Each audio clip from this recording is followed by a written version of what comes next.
দেশ জুড়ে বইছে নির্বাচনের জোর হাওয়া। 12ই ফেব্রুয়ারি হবে ত্রয়োদশ জাতীয় সংসদ নির্বাচনের ভোট গ্রহণ। এ নিয়ে কি ভাবছেন সাধারণ মানুষ থেকে শুরু করে আগামীর জনপ্রতিনিধিরা, সে কথা জানাতে ডিবিসি নিউজের ইলেকশন এক্সপ্রেস ছুটে যাচ্ছে সব সংসদীয় আসনে। এখন রয়েছে সংসদীয় আসন 182, ঢাকা 9।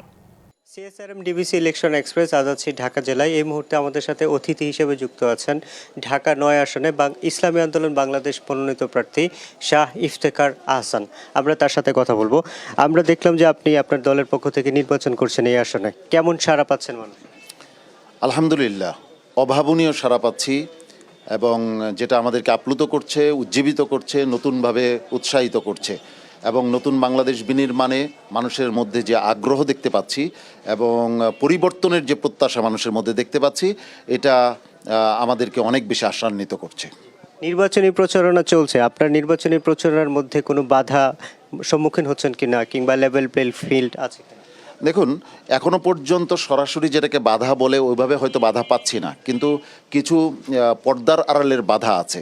যে বাধাগুলি হচ্ছে কালো টাকা এবং শক্তিমত্তার ব্যবহার এবং বেশ কিছু হুমকি ধমকি তৃণমূল পর্যায়ে আছে, যেগুলিকে আমরা এখনও খুব বড় পর্যায়ের বাধা মনে করছি না, কিন্তু এটা খুব যদি বৃদ্ধি পেতে থাকে তাহলে লেভেল প্লেয়িং ফিল্ড থাকবে বলে মনে করছি না। এই বিষয়ে আপনারা কি প্রশাসনের সাথে কথা বলেছেন? এখনো পর্যন্ত যেহেতু উদ্বেগজনক জায়গায় এটা যায়নি, যার কারণে এখনো পর্যন্ত এটাকে নিয়ে আমরা প্রশাসনের কাছে গিয়ে বিব্রত করতে চাইনি প্রশাসনকে। কিন্তু যদি দেখি এটা খুব উদ্বেগজনক পর্যায়ে চলে যাচ্ছে, তাহলে নিশ্চয়ই আমরা প্রশাসনকে জানাবো এবং প্রতিরোধ করে তুলবো ইনশাআল্লাহ। আপনি বলছিলেন যে অভাবনীয় সাড়া পাচ্ছেন, যদি নির্বাচিত হন তাহলে কি করবেন এই এলাকার মানুষ? দেখুন, ঢাকা নয়, বিশেষ করে খিলগাঁও, মুগদা, সবুজবাগের বাসিন্দা সবচেয়েতে অবহেলিত, বঞ্চিত মানুষ। এখানে একটা ঘনবসতিপূর্ণ এলাকা, রাজধানীর একেবারে প্রাণকেন্দ্রের মাত্র 2 থেকে 2.5 কিলোমিটারের মধ্যে যে এলাকাটি, সেই এলাকাটি মফস্বলের চেয়েতেও খারাপ অবস্থা এই এলাকার। এই এলাকার রাস্তাঘাট, পরিবেশ এত ভয়ঙ্কর অবস্থা যেটা বর্ণনাতীত, অথচ দীর্ঘদিন যাবৎ এই এলাকার মানুষগুলো এই অব্যবস্থাপনার মধ্য দিয়েই এগিয়ে যাচ্ছে। আমি যদি নির্বাচিত হতে পারি, এই অবস্থার পরিবর্তন অবশ্যই ঘটবে এবং সেই অবস্থা পরিবর্তন ঘটার জন্য আমি কিছু ইশতেহার ঘোষণা করেছি। সেই ইশতেহারগুলো বাস্তবায়ন হলে এই এলাকার মানুষ তাদের অধিকার ফিরে পাবে বলে আমরা বিশ্বাস করি। ইসলামী আন্দোলনের মানুষ যদি ক্ষমতায় আসে তাহলে নারীরা পিছিয়ে পড়তে পারে, এমন একটি বার্তা আছে সমাজে। আসলে আপনাদের বার্তাটা কি? হ্যাঁ, ইসলামী আন্দোলন যদি ক্ষমতায় আসে নারীরা পিছিয়ে পড়বে, এটা একটা ডাহা মিথ্যা কথা এবং অপপ্রচার। এবং যুগে যুগে ইসলামের বিরুদ্ধে ইসলাম বিরোধী শক্তি এইগুলিকে টুলস হিসাবে ব্যবহার করে মানুষকে ইসলাম থেকে দূরে রাখার চেষ্টা করে। বরং ইসলাম যদি ক্ষমতায় আসে, ইসলামী আন্দোলন বাংলাদেশ যদি দায়িত্বে আসে, তাহলে এদেশের নারীরা সবচেয়ে বেশি অধিকার লাভ করবে এবং তাদেরকে যেভাবে শোষণের মানে পণ্য হিসাবে গ্রহণ করা হয়েছে, সেই জায়গা থেকে আমরা তাদেরকে উদ্ধার করব এবং তাদের নিরাপত্তা, তাদের সুযোগ সুবিধাকে নিশ্চিত করব।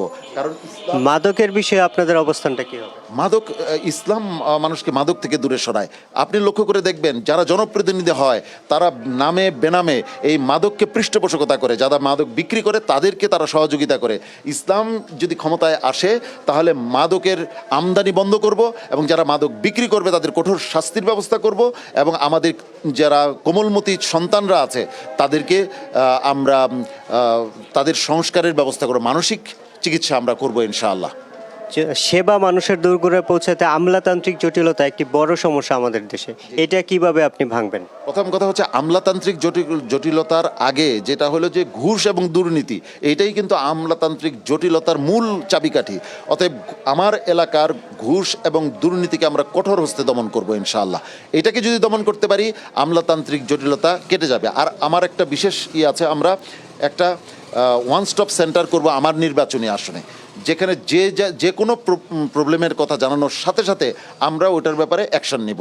আশা করছি আমলাতান্ত্রিক জটিলতা এড়িয়ে এদেশের এই আসনের মানুষরা তাদের সেবা সহজে পাবেন। যদি কোনো কারণে নির্বাচিত না হতে পারেন তাহলে মানুষের সেবা কিভাবে করবেন? প্রথম কথা বলি, আমি নির্বাচিত হতে পারলে যেটা করব, যেটা আজ পর্যন্ত বাংলাদেশে কেউ করেনি, সেটা আমি ঢাকা নয়ে করব। সেটা হচ্ছে আমি এখানে একটা মিনি পার্লামেন্ট স্থাপন করব সকল মতের মানুষকে নিয়ে, যাদের পরামর্শে আমি সংসদে বক্তব্য রাখবো, সংসদে ভূমিকা রাখবো, এবং সেখান থেকে যা বরাদ্দ আসবে এখানকার এই মিনি পার্লামেন্টের পরামর্শেই আমি তা বৈষম্যহীনভাবে এলাকায় পৌঁছে দেব। আর যদি নির্বাচিত না হতে পারি, আমাদের সংগ্রাম আমৃত্যু, যতদিন পর্যন্ত ইসলামকে আমরা বিজয়ী আদর্শ হিসেবে প্রতিষ্ঠা করতে না পারবো, আমাদের সংগ্রামে কোনো বিরাম নেই। আমরা জনতার পাশে আছি, জনতার পাশে থাকবো, জনতার অধিকারের জন্য কাজ করে যাব। ছোট করে যদি বলেন যে স্বাস্থ্যসেবা কিভাবে নিশ্চিত করবেন? স্বাস্থ্যসেবা দেখুন, আমাদের এখানে একটা হসপিটাল আছে, সরকারি হাসপাতাল আছে, মুগদা হাসপাতাল আছে। এইটার সক্ষমতাকে আরও বৃদ্ধি করব। এখানে কিছু অব্যবস্থাপনা আছে, এখানে দুর্নীতি আছে, যেটা ভয়ঙ্কর রকমের। এই অব্যবস্থাপনাকে আমরা যদি প্রতিরোধ করতে পারি, তাহলে অনেক মানুষের স্বাস্থ্যসেবা এখানে মানে করা সম্ভব। আমাদের সাথে যুক্ত হওয়ার জন্য আপনাকে অসংখ্য ধন্যবাদ। সিএসআরএম সিবিসি ইলেকশন এক্সপ্রেস, আজ সারাদিন ছিলাম এই জায়গায়। পরবর্তী সংবাদে আমরা নতুন কোনো প্রার্থী নিয়ে আপনাদের সামনে আবারও হাজির হব। ততক্ষণ আমাদের সাথে থাকুন, ভালো থাকুন।